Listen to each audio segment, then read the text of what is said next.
అనుబంధం 3. మాణిక్యవాచకుడు ద్వాదశాంత మహాస్థలిగా ప్రసిద్ధమై కైలాసనాథ శివుడు ఇల్లరికపు అల్లుడుగా వచ్చి మీనాక్షీదేవితో సోమసుందరమూర్తియే వెలసిల్లిన పాండ్యదేశానికి మధురాపురి రాజధాని. భక్తులను అనుగ్రహించే నిమిత్తం భోళాశివుడు 64 దివ్యలీలను వెలయించగా అవి తిరువలి అరలు పురాణంగా వినితికెక్కాయి.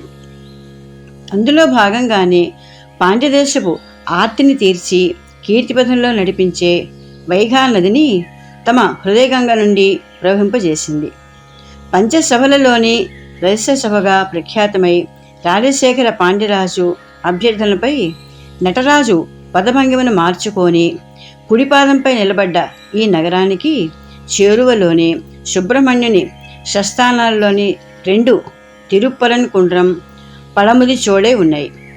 మరొక ప్రముఖ స్థలి మీనాక్షి సుందరుల వివాహాన్ని జరిపించిన విష్ణుమూర్తి కోవెల అలగల్ కోయిల్. ఆ మధురకు 8 మైళ్ళ దూరంలో వాదవూరు అనే పల్లెపట్టు. శంభుపాద హృదయుడు శివజ్ఞానవతి అనే పుణ్య దంపతులకు వాదవూర జన్మించాడు. జన్మాదిగా చక్కటి విద్యావంతుడై సకల కళా విశారదుడై షోడశ వర్షానికే షోడశకళా ప్రపూండై తేజరిల్లాడు. శివభక్తిలో ఉరకలు వేస్తూ జీవకారుణ్యంలో వేణు మిగిలాడు. పువ్వు పుట్టగానే పరిమళించును అనే సామెత సందంగా అతని కీర్తి దిగ్దంతాలు స్పృశించగా పాండ్యప్రభువైన అరిమర్దనుడు అతనిని సాదరంగా ఆహ్వానించి ప్రధానమంత్రిని చేయటమే కాకుండా తన్నవన్ బ్రహ్మరాయన్ అనే బిరుదుతో సత్కరించాడు. ప్రజాసేవ స్వీకరించిన వాదవూరర్ త్వరలోనే రాజ్యాంగంలోని సూక్ష్మతలను బట్టి గ్రహించి చతురుడు అనిపించుకున్నాడు. ఇంతటి బహుముఖ ప్రజ్ఞాశాలి ఐహిక దైహిక భోగాలను ఆశించక ఈశ్వరాయత చిత్తుడై గురుపుంగోని కొరకు ఉన్మత్తునిలా ఎదురు చూడసాగాడు. ఇన్ని వరగుణాలతో ప్రకాశించే వాదవూరర్ కైలాసంలోని నందీశ్వరుని అవతారమని, శైవమతోద్ధారణయే అతని అవతార లక్ష్యమని ప్రతీతి.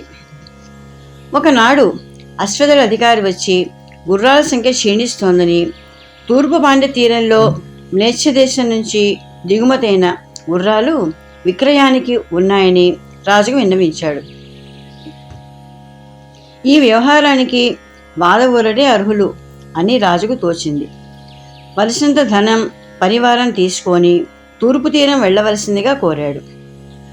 గురువుని అన్వేషణకు ఇదే ఉచిత అవకాశంగా భావించి అదే సత్సంకల్పంతో ధన బలగాలను సమకూర్చుకొని ప్రయాణమైన వాదవూరర్ యాత్రా సాఫల్యం కోసం ముందుగా క్షేత్రనాథుడైన మీనాక్షి వల్లభను దర్శించగానే తనకు ముక్తిలాభం చేకూరబోతోంది అని హృదయంలో స్ఫురించింది. యాత్ర కొనసాగిస్తూ ఆ వరుసలో వివిధ క్షేత్రాలలోని ఈశ్వరమూర్తులను దర్శించి సేవిస్తూ ఔడయ్యర్ కోవిల్గా పేరు పొందిన తిరుపెరుందురై శివాలయం ప్రవేశించాడు. అక్కడి దృశ్యశ్రవణ లీలావైభవం చూసిన వాదవూరర్ నిరుత్తరుడై చిత్తులుడై నిలిచాడు. ఆ స్థలమంతా పరమశివం ఎత్తినట్లుంది. పరిమళించు విభూతి కాంతి సంతానంతో పరిసరాలను తేజరిస్తూ రుద్రాక్ష మాలికలతో ఎగసిపడే హృదయాలతో తాండవించే శివయోగులు, శివలీలా విశేషాలను శివనామ సంకీర్తనలతో మేళవించి గగనసీమను నినదించే శంభుభక్త కూటములు, కావిళ్లు కట్టుకొని సంచార యాత్రలో శంఖాలను పూరిస్తూ జంగమ దేవరలు, జడలు కట్టి కపాల పాత్రలతో సంచరించే భస్మాలంకృతులైన భైరవయోగులు, యజుర్వేద మధ్యస్థమైన శతరుద్రీయ మహామంత్ర పఠన ఘోషలతో మైమర్పించే వేదాంతవేత్తలైన సద్విప్రవర్యులు, సప్తర్షుల తపోస్ఫూర్తిని మించిన కీర్తిమంతులైన శాంతదాంత మూర్తులు, నిత్య హోమ దీక్షాబద్ధ కంకణులైన ఆహితాగ్నులు, అజ్జాది సద్వాసనాయుక్తమై మిన్నంటే హోమధూమం, వెన్నంటే వేదనాదం,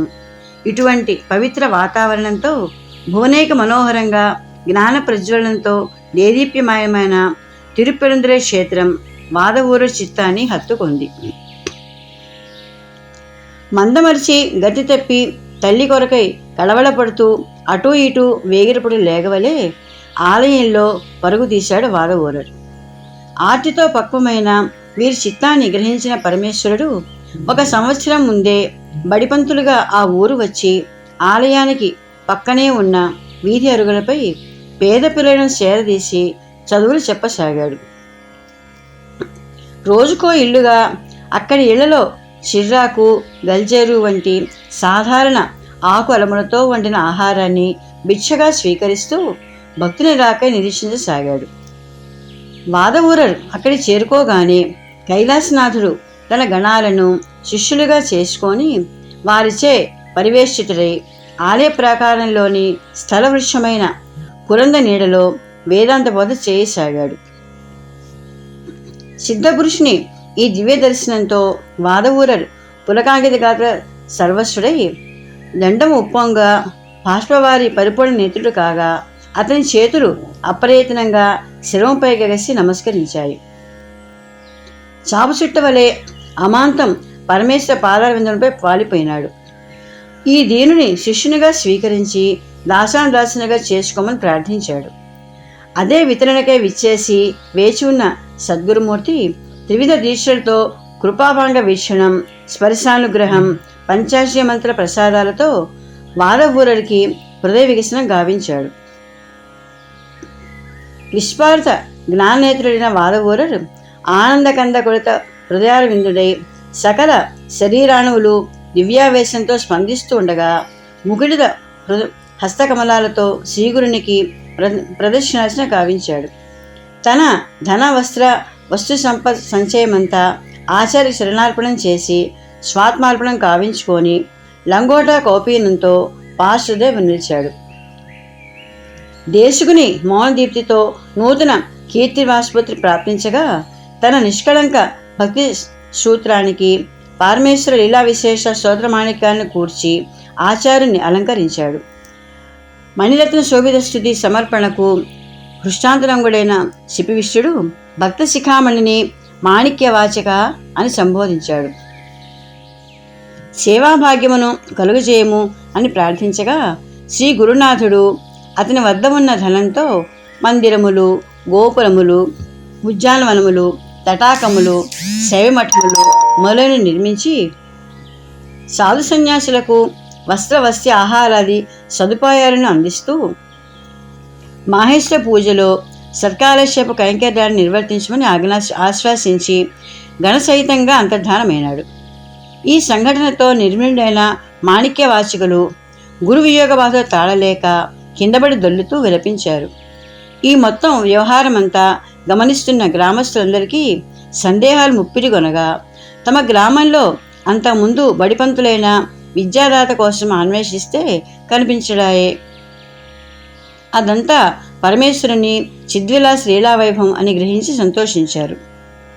కొంతవడికి తేరుకున్న మాణిక్యవాచకులు వెంటనే గురుమూర్తి ఆదేశాన్ని నిర్వర్తించుటకు ఉద్యుక్తుడైనాడు. అది రాజాజ్ఞను ధిక్కరించడం కాబట్టి తీవ్ర పరిణామాలుంటాయి అన్న పరివారాన్ని లెక్కజేయక వారిని రాజధానికి మరలి పొమ్మన్నాడు. వారలాగే వెళ్ళి ప్రభువుకు ఫిర్యాదు చేయగా అతడు కోపోద్రిక్తుడై తన వధువు రావలసిందిగా మాణిక్యవాచకుడు లేఖను పంపాడు. రాజధనమంతా శివకైంకర్యం కాగా అశ్వబలాన్ని సమకూర్చునే మార్గం లేక దిక్కుతోచిన మాణిక్యవాచకులు శివసన్నిధిలో అన్యథా శరణం నాస్తి త్వమేవ శరణం మమ అని శరణు వేడాడు. భక్తోశంకరుడైన ఈశ్వరుడు ఆ రాత్రి అతని స్వప్న దర్శనం ఇచ్చి చేతిలో అమూల్య రత్నాన్ని ఉంచి దేని ప్రభువుకు ఇమ్మని, గుర్రాలు శ్రావణంలో మూలా నక్షత్రం నాడు వస్తాయని చెప్పమన్నాడు. ఉలిక్కిపడి లేచిన మాణిక్యవాచకులకు స్వామి ప్రసాదించిన రత్నం చేతిలో తోచి అభయాన్ని ఇచ్చింది. వారు వెంటనే ప్రయాణమై వెళ్ళి రాజుకు రత్నాన్ని ఇచ్చి విషయాన్ని విస్తపరిచి పూర్వ పదవులను ఆశ్రయించక నిరీహులై శివముహూర్తం కొరకు నిరీక్షించసాగారు. అయితే పాండ్యరాజు నియోగించిన గూఢచారులు తిరుపెందురై అంతా గాలించి గుర్రాల ఆచూకీయే లేదని, రాజనం అంతా ఆలయ కైంకర్యం అయిందని సమాచారం ఇచ్చారు. కోపోద్రితుడైన రాజు మాణిక్యవాచకులను చెరపట్టి హింసించాడు. శివముహూర్తం శ్రావణమాస మూలా నక్షత్రం ఇట్టే వచ్చింది. తిరుపెదంద్రై దొర అపస్థితిగా వేషం కట్టాడు. గుర్రాలుగా మారిన వేదాలను అధిరోహించాడు. నరకుడి అనే ప్రాంతంలో స్వైర విహారం చేస్తున్న నక్కలు, తోడేళ్లు మొదలైన క్రూర జంతువులను మేలుజాతి అశ్వదళంగా మార్చాడు. రాజుకు అశ్వాల బహుముఖ విన్యాసాలను ప్రదర్శించి మరీ అప్పగించాడు. బహు ముచ్చటపడిన రాజు అతని సలహాపై వాటిని తన గుర్రాలున్న అశ్వశాలలో చేర్పించి అశ్వకునికి బహుమతులు ఇచ్చి తన వద్ద గల వెలలేని పట్టు వస్త్రాన్నిచ్చి సత్కరించబోగా వేషధాని దాని వేరుగా కాక చేతిగలతో స్వీకరించాడు. గినిసిన రాజును మాణిక్యవాసులు సముదాయించారు. గుర్రాల నాణ్యాన్ని మరీ మరీ పరీక్షించి అశ్వకుని సలహాపై తన గుర్రపు శాలలోనే చేర్పించి అతనిని పంపాడు. ఈశ్వర సాన్నిధ్యం నిష్క్రమించగానే గుర్రాలకున్న ఆవేశం తీరగా వేషం వీడి ఆ రాత్రే తమ పూర్వపు క్రూర వేషాలు సంతరించుకున్నాయి. ఆ చుట్టుపక్కల ఉన్న గుర్రాలన్నింటినీ చంపి తిన్నంత తిని ఆ కోపాన్ని వధశాలగా మార్చి ఊరంతా గగ్గోలు పరిచి పారిపోయినాయి. జరిగిన బీభత్సంతో రాజుకు క్రోధావేశం కట్టలు దిగి వివేకహీనుడై సాధు పొంగవులైన మాణిక్యవాచకులను మోసగాడే కాక మాయ మరాఠీగా ముద్ర వేసి కఠిన కారాగార శిక్షలకు గురి చేశాడు. ఆయన చేత ముందు వేసవి మిట్ట మధ్యాహ్నం వేళ వైగై నది ఇసుక తిన్నెలపై పెద్ద పెద్ద రాతి బండలు మోయించేవారు. అలాగే పలు క్లిష్టమైన కడగండ్లకు గురిచేయగా ఆ సాధుమూర్తి పడే వేదనను సహించలేక ఈశ్వరుడు రోషం చెంది సంకల్పించగానే వైగై నదికి నుంచున్న పడంగా వరదలు వచ్చి మొత్తం మధురా నగరం అంతా మునిగిపోయే ప్రమాదం ఏర్పడింది. భీతిరిన రాజు నగరవాసులందరూ ఇంటికొకరు వంతున వచ్చి వరద కట్టె నిర్మించాలని, లేకుంటే శిక్షార్హులు అని చాటించాడు. ఆ ఊరిలోనే పిట్టు అనే ఆవిరి కొడువులు అమ్ముకొని జీవించే పిట్టువాణి అవ్వ ఉంటోంది. ఆమె శివభక్తురాలైన సాధ్వీమణి. వృద్ధురాలు కావటం వలన బరువు పని చేయలేదు. ఒంటరి కావటంతో తన వంతుగా పంపేందుకు ఎవ్వరూ లేరు. కూలికి ఎవరైనా కుదుర్చడానికి చేతిలో కాసులు లేవు. కిం కర్తవ్యత విమూఢురాలై మధుర చొక్కనాథునిపై భారం వేసి కూలబడింది.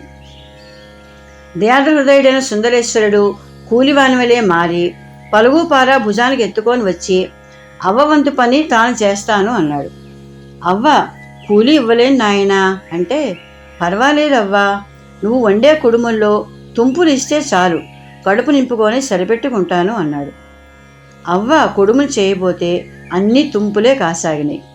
ఆశ్చర్యచకితైన అవ్వ గిన్నె చూడగా పిండి కాసింతైనా తరగలేదు. పులకిత గాత్రయ్యే తుంపులన్నీ మూటగట్టి ఇవ్వగా మాయవేషధారి ఆనకట్ట పోస్తాను అని వెళ్ళి పనిలోకి దిగుట మాని పూన్రాగాలు తీస్తూ పచాలు చేసుకుంటూ తోటి పనివారిని కూడా పాడు చేయసాగాడు. కాసేపు అయినాక అలసి సొలసిన కూలివాడు పనిముట్లు పక్కగా పారవేసి చెట్టు నీడ పడకేశాడు.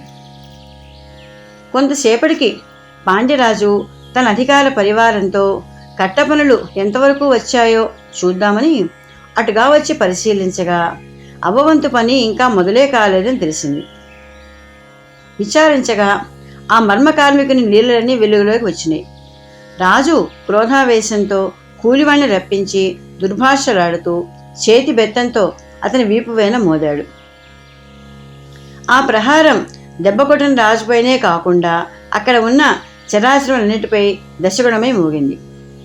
ఆ దెబ్బకు ఠారితిన రాజుకు ఒక్కసారి కనువిప్పు కలిగి ఆ మొరటి మనిషి సాక్షాత్తు పరమేశ్వరుడే అని నిర్ధారించుకొని భయకంపితుడై బిగిసిపోయినాడు. మాయామానుష రూపుడు అదృశ్యమై, రాజా, మాణిక్యవాచకుడు నా ప్రియభక్తుడు, నిర్దోషి. అతని భక్తి గరిమను లోకమంతా వ్యాపింపచేయటమే నా ఈ లీలకు పరమార్థం. అతని శరణమే నీకు ఇక తరుణోపాయం అని అశరీరవాణియే ఘోషించాడు. మరియు ఒకే తట్ట మట్టితోనే కట్టను పూడ్చి వరదను కట్టడి చేశాడు. ఆజ్ఞాబద్ధుడైన రాజు ముందుగా పిట్టువను దర్శించబోగా అప్పటికే ఆమె సాలంకృత దివ్య విమానంలో కైలాసం ప్రయాణమైంది. కింది నుంచే రాజు ఆమెకు నమస్కరించి మాణిక్యవాసికులను చెర విడిపించి కాళ్లపై పడి శరణు వేడాడు.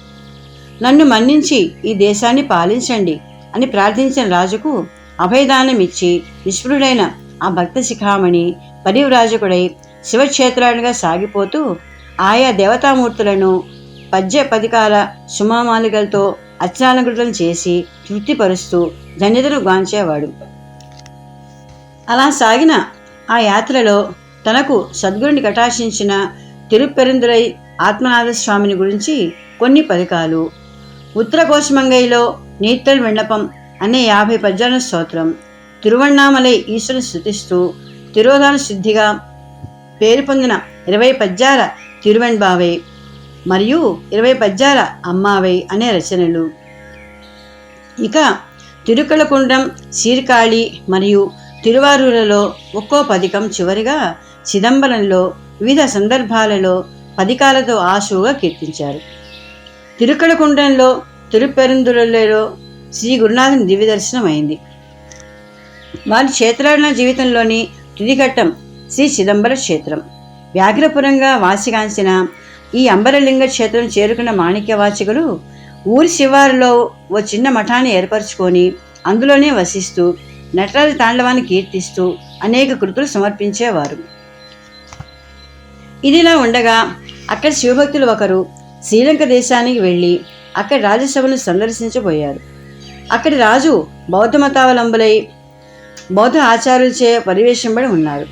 శివయోగి చిరుత్రిటంబలం, శివాయ నమః, హరహర మహాదేవ వంటి ఘోషలతో సభాప్రవేశం చేయగా వారందరూ తీవ్ర అభ్యంతరాన్ని లేవనెత్తారు.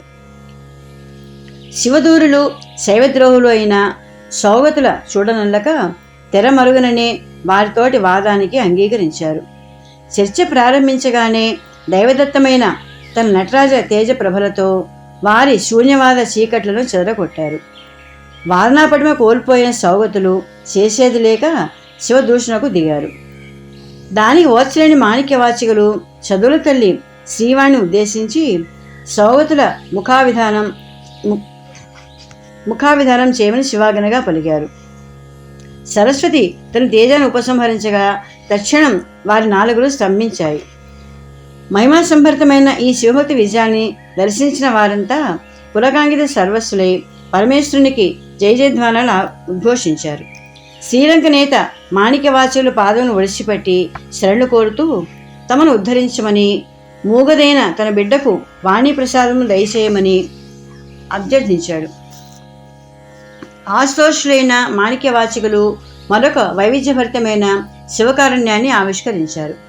బౌద్ధులు అంతకు ముందు వేసిన ప్రశ్నలనే 2 పాదములను పద్యరూపంలో తాను నిబంధించి మరి 2 పాదములతో ఆ పద్యములను పూరించే రీతిగా వాటి సమాధానాలను ఆ మూగబాలిక చేత సుశ్రావ్యంగా పలికించారు.